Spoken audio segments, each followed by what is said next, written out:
And finally, the title of Miss Republic goes to... The host paused dramatically and raised his hand. The hearts of those in the hall skipped a beat. Faces were frozen in anticipation. Alyssa.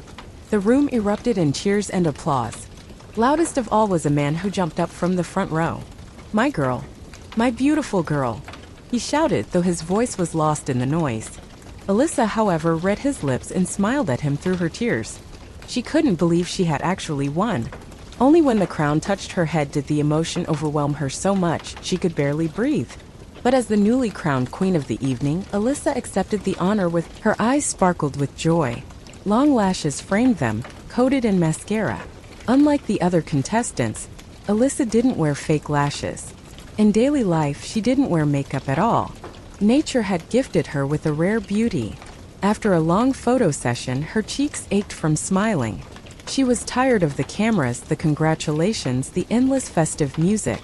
She just wanted it all to end, so she could finally fall into the arms of the one person she loved most in the world. "I told you," the man exclaimed as he ran up to her and hugged her tightly, his round belly pressing into her. "I told you no one stood a chance. You conquered that stage. And this is just the beginning. Next, Miss National. Then Miss World. Miss Universe." Alyssa gently pulled away and looked him in the eye. "There won't be a Miss National for me." "Where?" "To his hometown. To the countryside?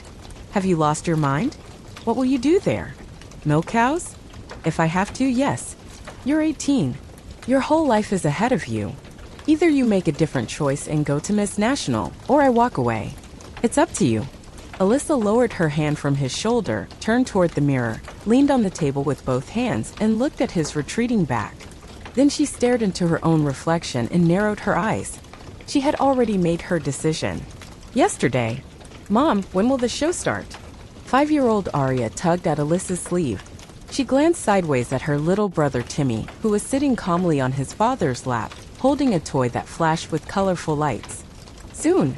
Before she could finish, the lights went out. Loud circus music filled the hall. Arya squealed with delight. Timmy got scared, dropped his toy, and covered his ears. "Ladies and gentlemen." The ringmaster stepped into the ring and welcomed the audience. Then he introduced the first performer, a clown named Jester, and his dog. Alyssa had hated clowns since she was a child. Their painted-on smiles disturbed her. Jester was no exception. He strutted into the spotlight and immediately said, "I'm not really a jester. I'm actually very honest and proper."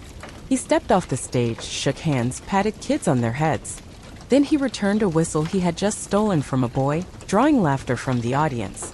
Alyssa didn't find it funny, but she smiled when she saw her children laughing. Steve smiled too. Only once did their eyes meet, and he blinked with guilt. Alyssa turned away.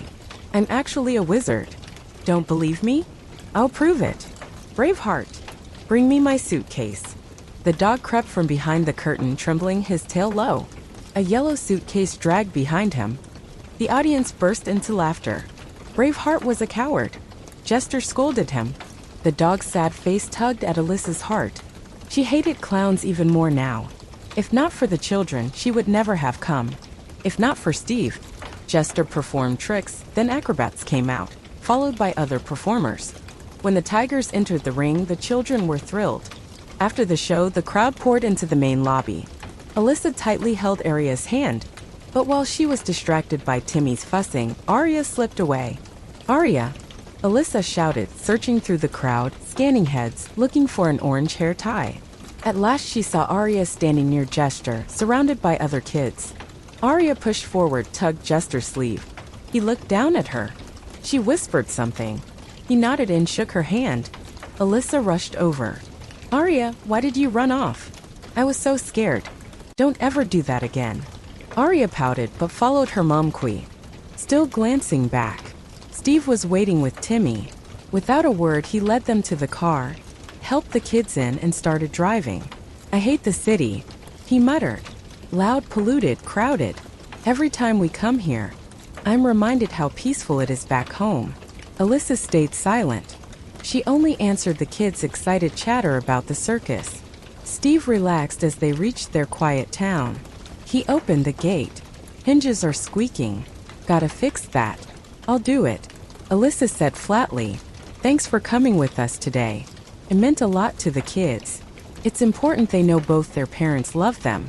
You bought the tickets. I just drove. No big deal. It is a big deal. She paused. You should go. Steve hesitated, then turned and walked back to his car. Alyssa locked the gate. The children were waiting on the porch. Arya looked sad. I wonder, Alyssa said softly, trying to ease her daughter's sadness. What did you say to that clown? Jester said he's a wizard, Arya replied, slipping off her sandals. I asked him to make Daddy come back home. Forever.